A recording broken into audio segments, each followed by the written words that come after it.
By sundown, Juniper Pass would close. Wade Haskell already had the return wagon waiting. He wanted Celia Ward back in his freight yard before anyone gave her a room, a witness, or a chance to say the wedding had been a trap. The women's room key hung from Tamsin Bell's belt. And every man in the yard watched Haskell treat Celia like cargo he had the right to send back. "Climb in, Celia," he said. "The road is closing. You have made enough trouble." Celia stood beside the freight scale with dust in her veil and no room willing to take her. She was 26 years old enough to know the difference between a wedding and a trap, and the paper flowers pinned to her traveling hat could not hide what Haskell had done. He had promised a church in Mesa Loma. He had brought her to a relay station instead. Then he had told her she would sign his freight house apology before any preacher saw her. The apology said she had arrived poor, shamed his name, and would turn her father's 2 small freight shares over to his house after the marriage. When she refused, he smiled at the station men and said the bride had lost her nerve. Now wind pushed grit under the freight office door, and Tamsin Bell stood inside that office with the women's room key hanging from her belt. "Mrs. Bell," Celia said, trying not to look at the wagon, "my mother trusted you. I only need a room until the west stage comes." Tamsin's fingers touched the key once, then closed away from it. That small movement hurt worse than the word no. Tamsin's mouth tightened. "I cannot set myself against Wade Haskell." "You can set yourself against leaving a woman in the yard." Haskell laughed once. "She is not left, she has a wagon." Then he lifted his voice so every driver, hand, and boy near the trough could hear him. "She came west begging for a husband," Haskell said. "Now she wants the whole yard to pretend she was wronged." No one in the yard answered. 2 teamsters looked down at their traces. A boy carrying water stopped at the trough and then moved on as if the pail had become urgent. The pass road climbed behind the station in a hard brown ribbon, and above it the sky was turning the color of old brass. Dusk would come before sundown. Celia heard a mule stamp behind her. She heard the return wagon creak as Haskell shifted his weight, ready to take her back the second the yard gave him silence. That sound made the choice plain.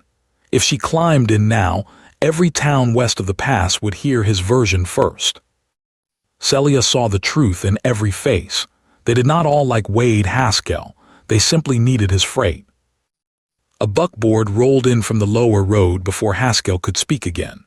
The driver was a broad-shouldered man in a sun-faded coat, with black dust on his hat and a rawhide glove tucked under one arm. He pulled the team short when he saw Celia's veil, Haskell's wagon, and Tamsin's hand flat against the office door. "Who is being refused shelter?" he asked. Tamsin's eyes flicked away. "This is Haskell business, Levi. A locked room in a public relay yard is past business." Haskell's jaw shifted. "Levi Morrow, you keep to your cows. The woman came under my arrangement." Celia lifted her chin. "I came to marry a man who told the truth. That man was not in your wagon." The teamsters heard it. So did Tamsin. Haskell's face darkened, but Levi Morrow looked at Celia as if the words had settled a question for him. "Do you need to go east or west?" Levi asked. "West," she said. "Anywhere he is not driving." "I have a ranch wagon going to Thistle Draw. I can give you a witnessed ride as far as the lower line cabin. There is paid relay work there tonight if you want wages instead of charity. I will ride outside the wagon when we reach the cabin. You will have the room and the bolt." Haskell snorted. "You take her, Morrow, and Fort Stanton can find another beef man. My teams haul that order." Levi did not look away from Celia. "Then let the yard hear it plain. Miss Ward, you owe me no answer beyond the next mile. You can sit on the box and keep the reins. If you say stop, we stop." It was not a promise of love. It was not even a promise of safety beyond what the road allowed. It was better than Haskell's wagon because it left the choice in her hands. Celia stepped away from the freight scale. "I will take the reins," she said. Haskell climbed down so fast the return wagon rocked. "If she rides with you, she carries my shame with her." Levi took his glove from under his arm and put it on slowly. "No, she carries her own name. Your shame can ride in your own wagon."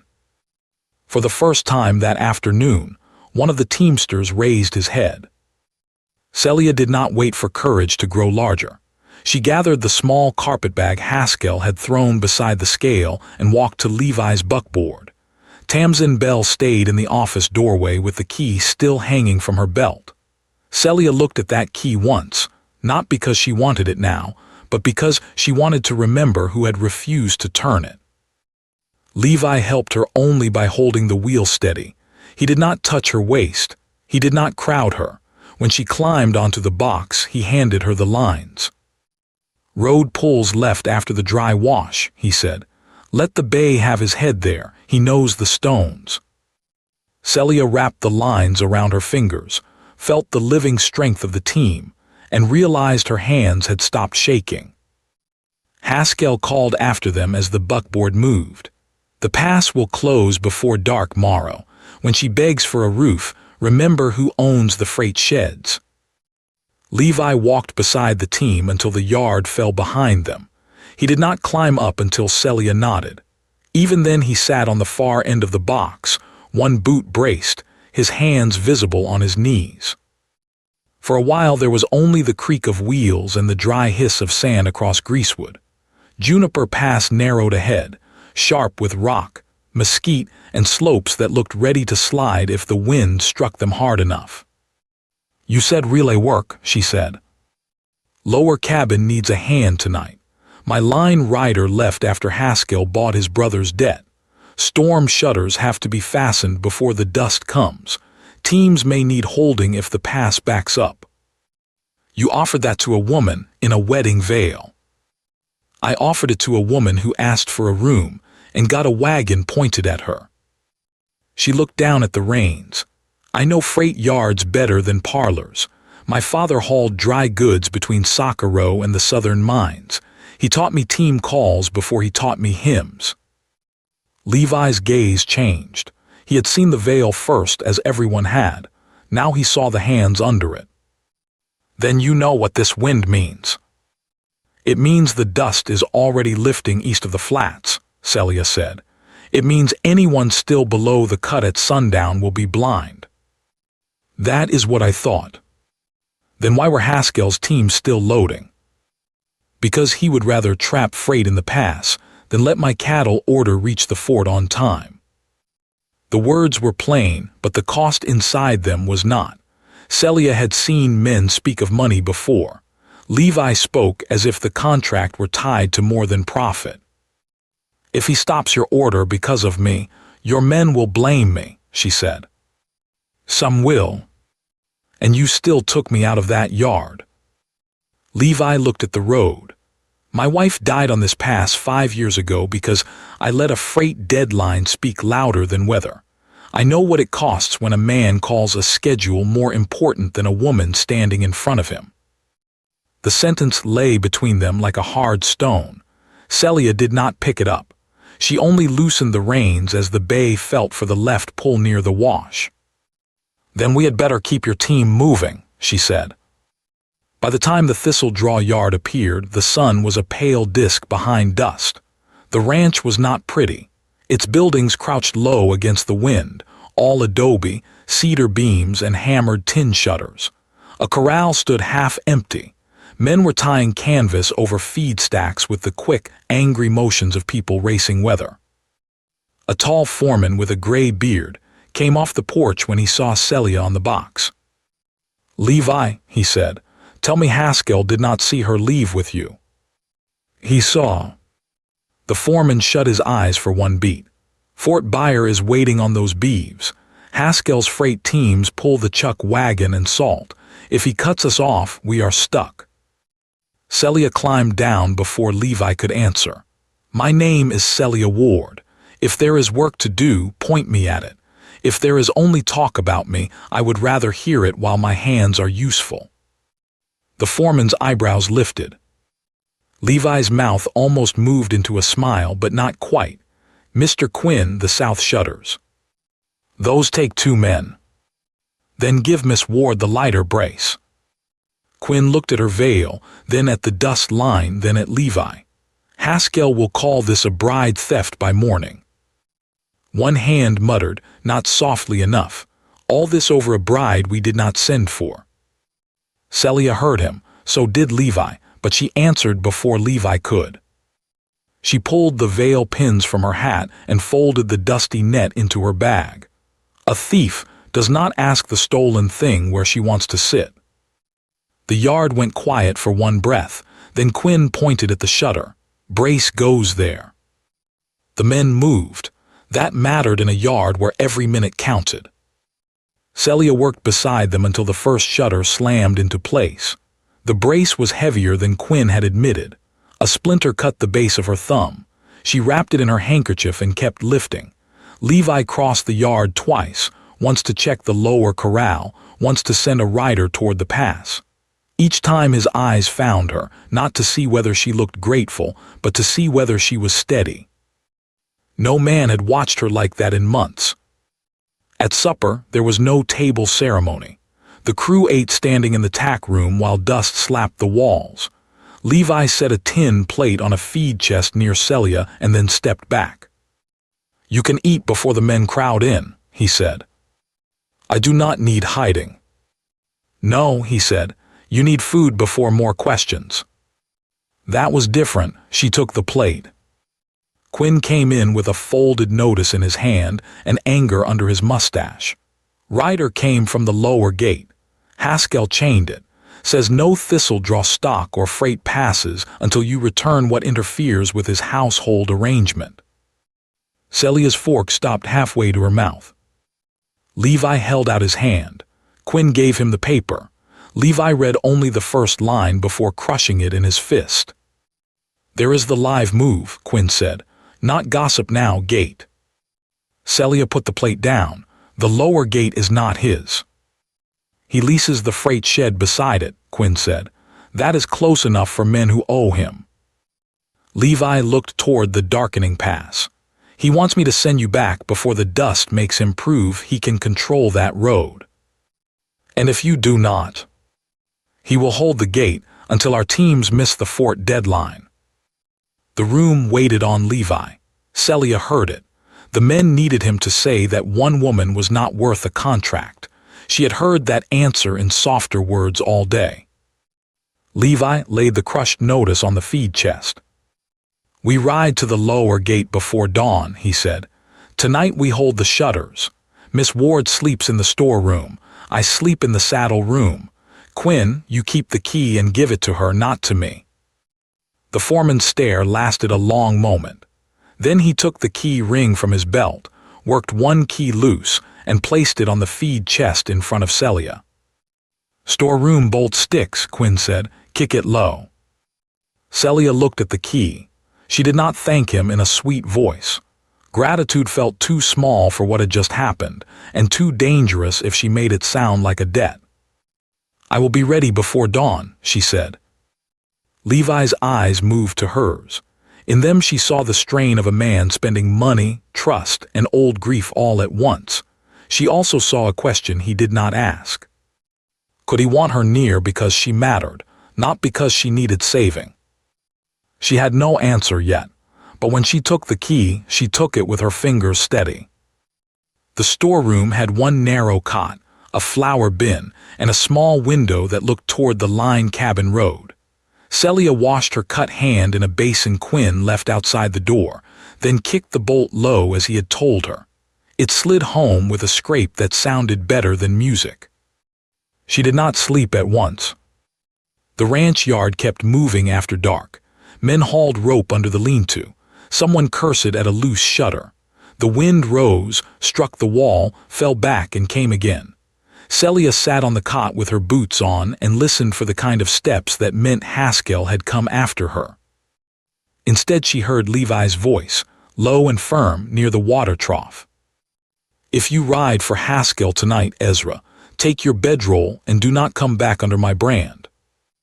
Another man answered, angry and scared. "He holds my brother's freight note, you know that." "I know it."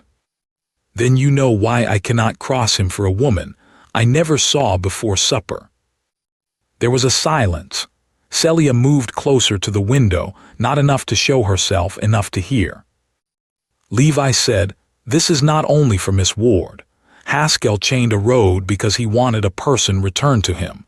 If that works tonight, he can chain it for your brother next month. Fine words do not clear debt." "No, but I can put 2 of your wages directly to your brother in Mesa Loma and take it out of my beef money when the fort pays.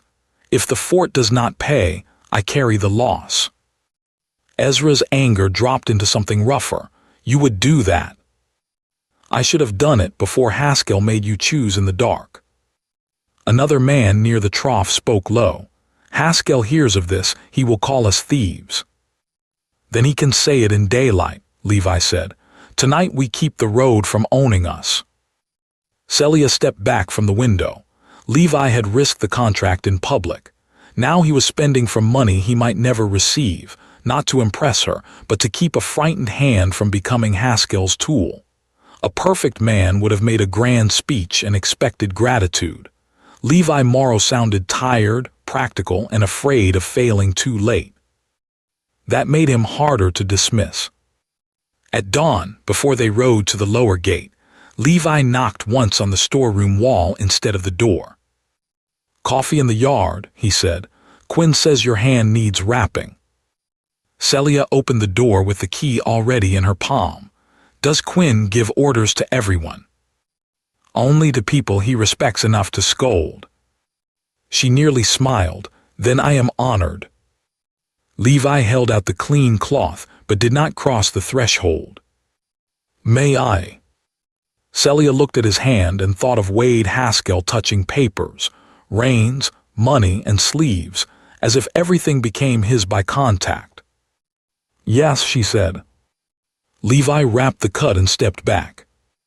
"Haskell calls control duty," she said. Levi met her eyes. "Then I will use another word." "Which one?" "Joyce." It was not polished. It did not ask pity. It simply stood there, plain enough to be tested. Quinn shouted from the yard that the teams were ready. The moment ended because work called it away, and that was mercy. Celia did not know yet what she wanted from Levi Morrow. She did know that if she stayed near him much longer, wanting would become part of the danger and part of the answer. By morning the wind had fallen into a waiting hush. That was worse. Celia knew dust country. Wind that stopped too fast was gathering itself somewhere else. Levi rode beside the wagon down to the lower gate. Quinn drove, Celia sat on the box with him, and 6 thistle-draw hands followed with spare ropes and shovels. The pass walls rose on either side. Far below, the relay yard looked smaller than it had the day before, but Wade Haskell's influence filled it even from a distance. His chain crossed the lower gate. 2 wagons waited on the far side. Haskell stood near the lead team with a shotgun tucked in the crook of his arm. He did not point it. He did not need to. The sight of it made the teamsters stiffen. Tamsin Bell stood on the porch of the relay office, shawl tight around her shoulders. The women's room door was still closed. "You brought her back," Haskell called. Levi reined in. "I brought witnesses to a locked road." "My freight shed my gate." "County road." "Then fetch the county," Haskell said. "By the time any clerk rides out here, your beeves will be late and your fort man will buy from San Miguel." Celia climbed down before Levi could stop her. She walked to the chain, not close enough for Haskell to grab, close enough for every man to see her face. "Wade," she said, "you told the yard I lost my nerve. Tell them now what paper you wanted me to sign before the wedding." His smile thinned. "A private household paper." "No, an apology saying I had shamed you by arriving poor, and a promise that my father's 2 freight shares would pass through your house after marriage." Murmurs moved through the teamsters. It was not proof enough to break him. Celia knew that. Haskell knew it too. He lifted one shoulder. A nervous woman can say anything. Tamsin's hand closed around her shawl. She knew. Celia saw it in her face. Haskell saw Celia see it. "Mrs. Bell," Celia called, "did my mother leave any word with you when she sent me west?" Tamsin's lips parted. Haskell turned his head slowly. "Careful," he said. The old family friend looked at Haskell's wagons, then at the closed room behind her, then at Celia standing beside the chain. Her courage almost came. Then the station bookkeeper stepped out and whispered something about credit due on flour. Tamsin looked down. "I cannot help you," she said. The words hurt more the second time. Celia had expected refusal yesterday. Today she had hoped shame might do what mercy had not. Levi swung down from his horse. "Open the chain, Haskell." Haskell lifted the shotgun slightly. "Trade me what interfered with my house." Levi stepped between Celia and the gun. "She is not freight." "Then watch your freight rot." For 2 hours, the road sat under that threat. Levi would not break the chain by force while Haskell kept men and a gun beside it. Haskell would not open it while Celia stood outside his wagon. The teamsters shifted in the heat, pretending to check buckles already checked. Quinn sent one rider up the slope to mark the herd back from the pass mouth, and another to warn the cook wagon not to come down blind. Celia used the waiting time because waiting without purpose gave Haskell too much room. She walked the edge of the yard and studied the old wash. Haskell watched her from the gate. So did Levi, but for a different reason. "You know that place?" Levi asked when she crouched near a line of stones half buried in sand. "I know what a wagon road leaves behind," she said. "Iron rims chew the same scars for years. See there. 2 cuts, same width, curving up toward that shelf." The red-scarfed driver stepped closer and looked where she pointed. "Those are wheel cuts," he said. "Old ones, she is right." Quinn squinted. "Old widow's elbow." "It still has a name." "It still has a curse." Quinn spat dust. "My uncle broke an axle up there when I was 12. Did he break it because the road was false, or because he took it too fast?" The foreman looked at her more closely. "Too fast." "Then the road was not the liar." The red-scarfed driver rubbed dust from his mouth. "I have hauled dry washes 30 years. If those cuts climb through, a light wagon can make it. Slow." Levi heard the exchange and did not smile, but his attention settled on Celia with new weight. She knew that look too. It was the look a man gave a tool he had underestimated, except Levi's gaze held no insult. He was changing his measure of her in public. Haskell saw that and raised his voice.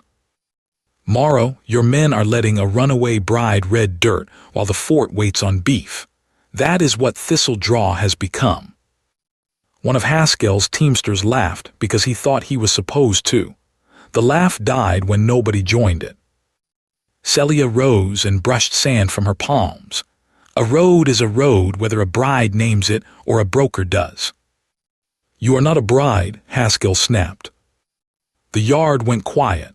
It was the first honest thing he had said all morning, and it cut in a direction he had not intended. Celia looked at him. "No, not yours."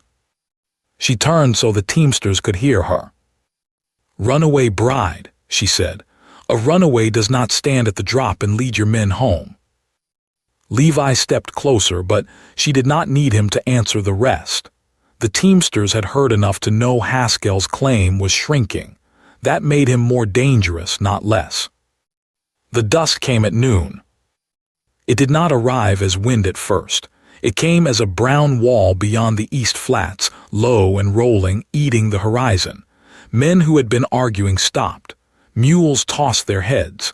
The sky seemed to drop close enough to touch. Haskell looked at the storm and then at the locked gate. For 1 second fear crossed his face. Then calculation returned. "My team stay at the lower yard," he shouted. Morrow's herd waits above. Anyone who moves under his order loses Haskell freight for the season. That was the weapon he had been waiting to use. Not the gun, the road. Levi turned to Quinn. Get our men above the cut. Quinn's face was grim. If the teamsters below do not move, the road jams. We cannot bring the herd through tomorrow. Celia looked from the gate to the rising dust. The lower road would blind first, but above the main cut, an old freight scar climbed around the stone shoulder. Her father had called it the widow's elbow because it looked too narrow until a driver trusted the turn. It came out above the gate. There is another way around, she said. Haskell laughed. Listen to the bride. She saw a road from a wagon seat. Celia ignored him. My father drove this pass before your freight shed had a roof. The old cut starts behind that wash, climbs under the juniper shelf and comes out above the chain. It is rough, but empty teams can make it if they go now. One teamster shook his head. That cut has been dead for years. Dead roads do not grow rocks, Celia said. They keep the same bones. I can lead the first wagon. The red-scarfed driver looked again at the marks in the dirt, then at the brown wall in the east. She is not guessing, he said. That mattered. It gave the frightened men a second voice to stand behind. Levi's face changed. Celia. She heard the warning. She also heard the trust under it. If I take the east stage when it comes, she said quietly, Haskell keeps this pass and tells every yard I ran because I lied. If I lead that cut and fail, I fail where everyone can see the truth. That is still mine to choose. The first gust hit hard enough to rattle the chain. Levi looked at the old wash, then at Haskell's teamsters, then back at her. You do not go alone. No, she said. You hold the turn where the bank drops. The lead driver must see a man there or he will swing wide. Quinn cursed softly. That turn could take a horse down. Levi pulled his gloves tight. Then I will stand where the road needs me. Haskell shouted over the wind. Any man who follows her loses my freight. Celia turned to the two waiting teamsters. Any man who stays here loses daylight and maybe his team. You know what dust does in a pass. Haskell can pay you next month if you live to collect. No one moved. Then the water boy from yesterday, the one who had pretended not to see her, grabbed the bridle of the nearest lead mule. My brother is on the second wagon, he said. I am not waiting blind. That was enough to crack silence. One teamster climbed up. Another swore and followed. Haskell strode toward the lead mule, but Levi reached him first. Touch the team, Levi said, and you answer for the wreck. You will lose your fort contract. Maybe, Levi's voice was even, but I will not lose another woman to a road I could have respected. Celia mounted the first wagon before fear could make her hands foolish. The team smelled the storm and fought the bit. She spoke the old freight calls her father had taught her, not pretty words, not brave words, just sounds made for animals and dust and men who needed to hear certainty. Easy bell step crown, left when I call, not before. The wagon lurched toward the wash. For the next hour the world became grit, wheels, and voices. Celia could barely see past the lead mule's ears. Dust filled her mouth. The old cut rose under them, rough but there. Twice the rear wheels slid toward the drop. Twice Levi appeared through the brown air at the narrowest turn, one shoulder against a cedar post, one hand up to guide the driver. The second wagon clipped a stone and jolted hard enough to throw a crate loose. Quinn and two hands dragged it clear while dust hammered them sideways. Behind them, Haskell's voice carried from below, furious and thin. Turn back, that road is mine to clear. Celia did not answer. She kept the team moving. At the worst bend, the lead mule balked. The drop fell away close enough that Celia saw nothing under the left wheel but brown air. The teamster beside her froze. Levi was below them, boots sliding in gravel, shoulder braced against the post that held the temporary guide rope. The rope snapped loose at one end. Levi caught it before it whipped under the wheel. The strain drove him to one knee. "Levi," Celia shouted. "Keep them straight." The lead mule reared. Celia climbed down from the box into the dust, grabbed the bridle close, and put her face near the mule's eye.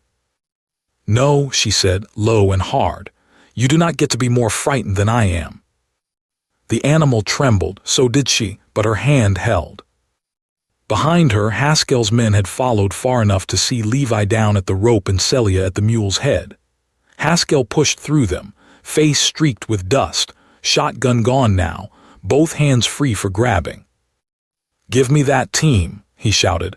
"You are killing men to prove a bride's tantrum." He reached for the bridle. Celia swung the loose end of the guide rope across his forearm, not hard enough to wound, hard enough to stop him and make every man see it.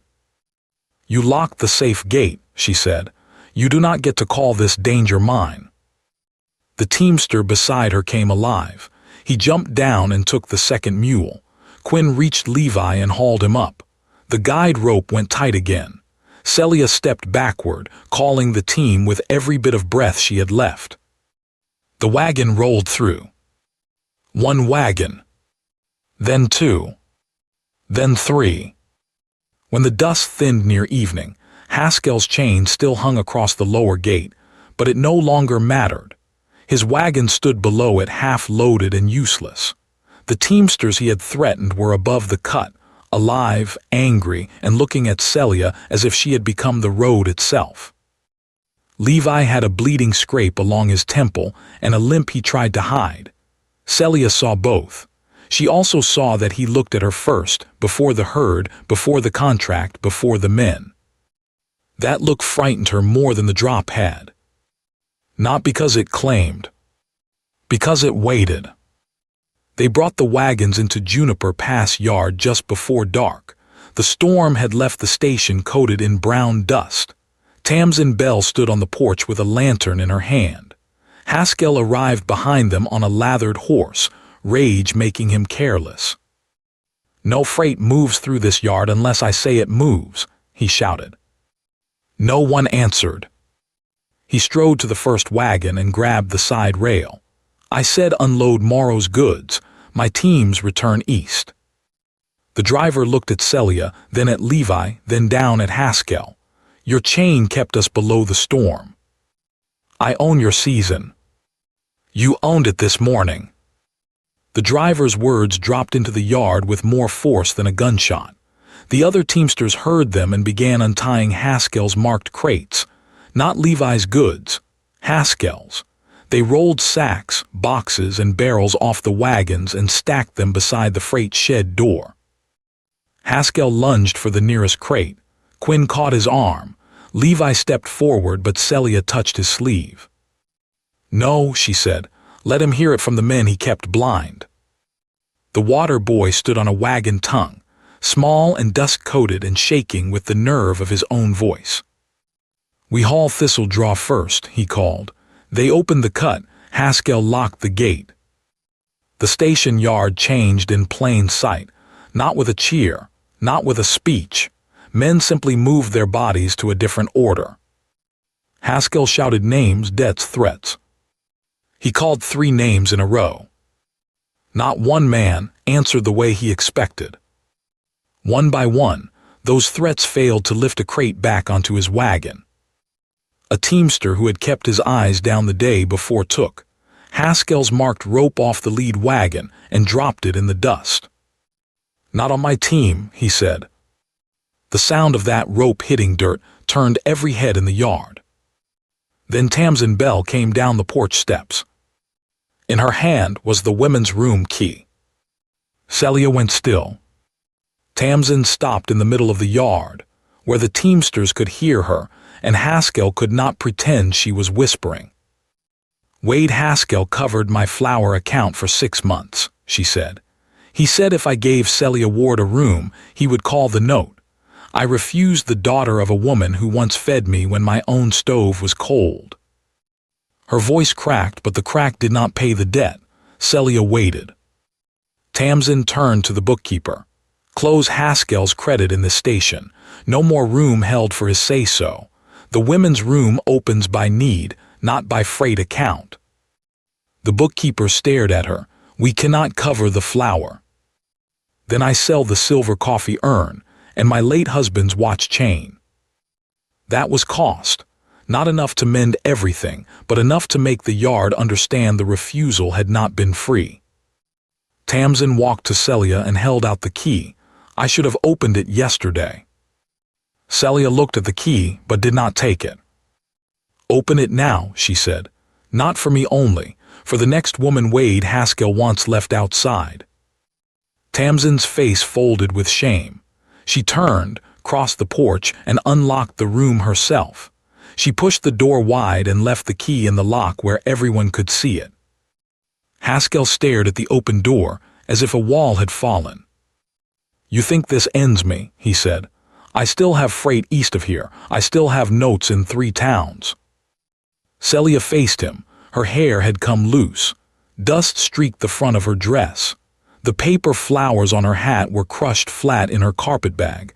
She had never looked less like the bride he wanted displayed. She had never felt less returnable. Maybe you have freight, she said, but you do not have me. You do not have this room. You do not have those teams tonight. And every man here knows you locked the safe road before the storm. Haskell looked to Levi. You will let her speak for you now. Levi's answer came without hurry. She spoke the road open. I am listening. The words moved through Celia with a force she had no name for. She could have leaned on them. Instead, she stood straighter.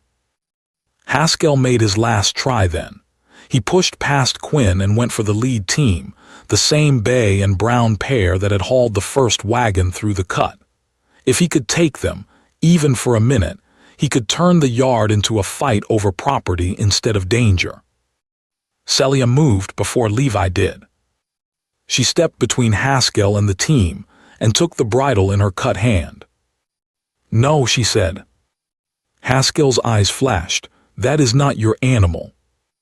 It is not yours either. The driver came down from the wagon and stood beside her. Then the water boy. Then Quinn. Levi stayed just behind Celia, close enough to help, far enough that the yard could not say he had swallowed her choice. Haskell looked at the line of bodies and found no opening. His freight was on the ground. His wagons were unhitched. His station credit had been cut in public. His return claim stood in front of him and would not climb into his wagon. That was the moment Juniper Pass stopped belonging to his voice. He backed away with dust on his coat and hate in his mouth, but no team moved with him. When he mounted, he did it alone. And when he rode toward the east road, the teamsters let him pass without one man reaching for a rein. The yard did not cheer after he left. Work made a stronger sound. Quinn pointed to Haskell's stacked freight. Whose shed takes that? Tamsin looked at the marked crates as if they had become stones tied to her own waist. Not the front shed. Put them in the open lean-to until he pays cash for space. The bookkeeper made a pained noise. Tamsin. Cash, she said. No station credit. The word shook in her mouth, but she said it again. Cash. The teamsters heard it. One of them, a square man with a red scarf over his mouth, took his hat off and wiped dust from the brim. Mrs. Bell, he said, if you keep the room open, my wife will use this station again. So will my sister when she rides west. Another teamster nodded. Haskell kept us buying because he kept the road tied. Road is not tied now. Tamsin had to put a hand on the porch post. Levi turned to his men. Thistledraw pays for water, feed, and room use today, full rate. Quinn looked at him sharply. Fort money is not in hand yet. Then write it against my saddle mare. Levi. Full rate, Levi repeated. If we want a road that does not bend under Haskell, we pay the station honest while it learns to stand without him. Celia looked at him then, really looked.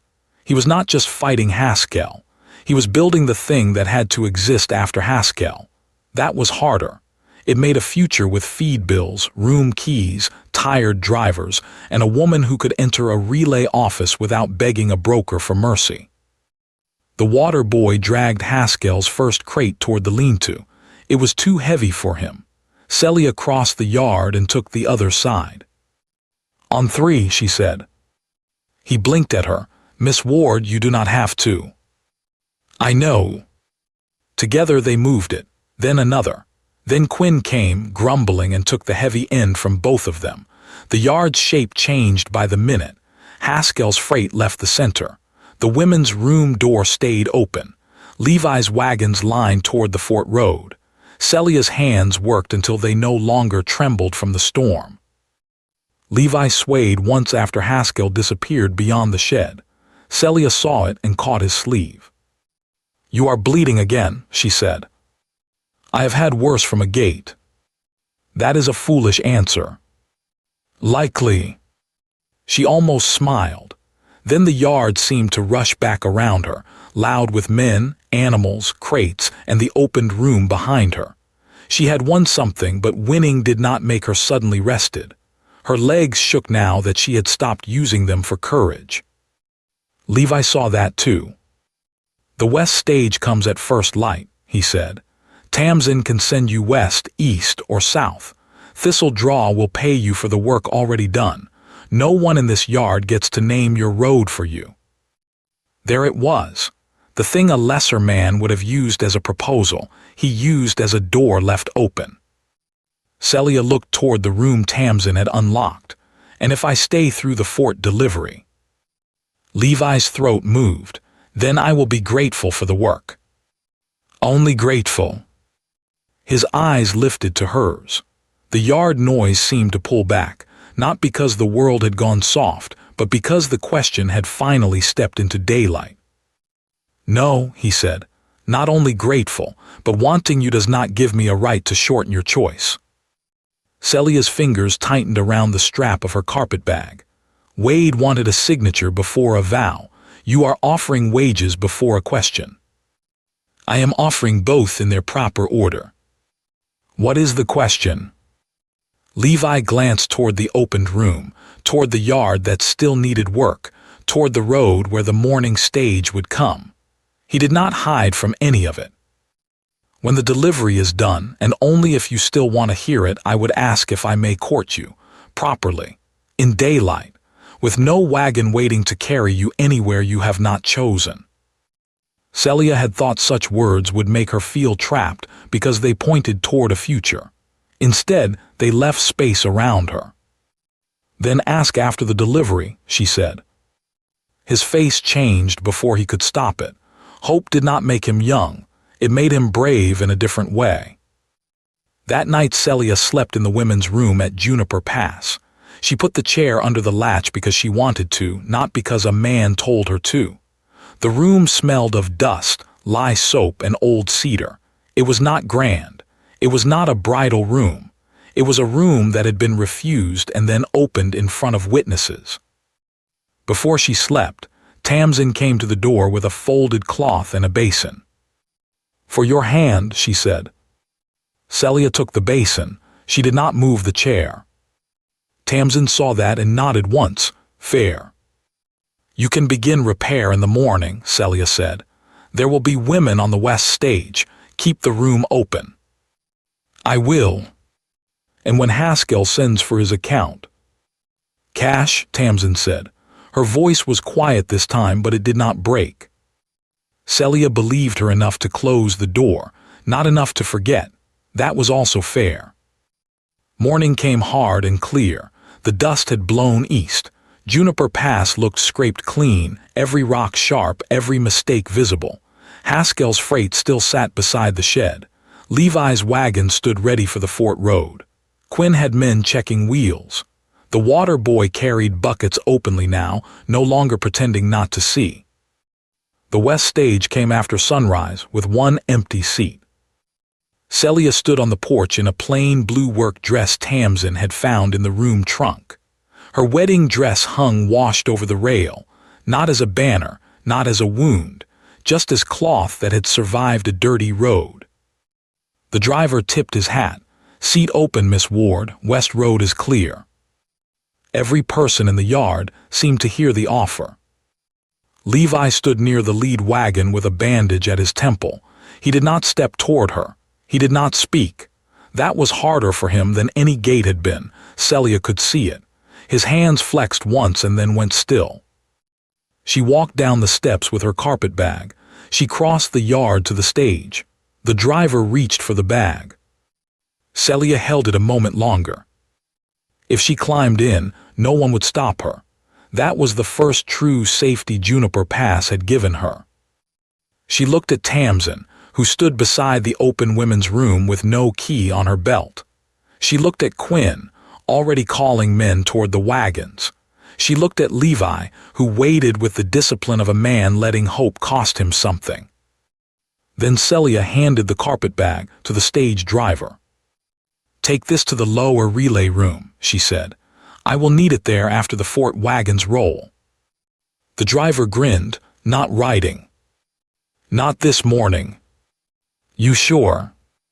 Celia turned toward the open room, the freight yard, and the road she had helped save. "I am sure because I could." The answer reached Levi. His shoulders lowered, not with relief only, but with understanding. She had not stayed because the stage was gone. She had stayed because it was there. The fort wagons rolled before noon. Celia stood at the lower yard and called the first team into line. Men listened, not because Haskell had been beaten by official paper, not because Levi ordered them to humor her. They listened because yesterday, in dust thick enough to blind a road, her voice had brought them through. At the cut, the red-scarfed driver stopped his wagon long enough to touch his hat to her. "Road holds, Miss Ward," he called. "Road holds because men keep it honest," she answered. He looked back toward the relay yard where Haskell's freight sat under open canvas. "Then we had better learn honesty fast." The wagons moved on, and Celia felt the cost of the day settle into place. Juniper Pass had not become kind overnight. It had only become answerable. When the last wagon cleared the cut, Levi came to the relay room door. He stopped outside and knocked. Celia was inside, washing dust from the window ledge. The bolt was in place. She looked at it, then at the door, then at the man waiting beyond it. She slid the bolt back herself. Levi stood with his hat in his hands. "May I come Saturday and ask to court you?" he said. She stood in the threshold she controlled. "You may ask," she said, "and if I say yes, it will be because I am free to say no." Levi's smile came slow, worn at the edges and honest all the way through. "That is the only yes I want." Celia stayed in the doorway a moment longer, one hand on the bolt and one eye on the open road. The west stage had come and gone without carrying her away. Levi waited outside until she moved first. Beyond the porch, the next team rolled through Juniper Pass without asking Wade Haskell's permission. For the first time, staying was not a trap.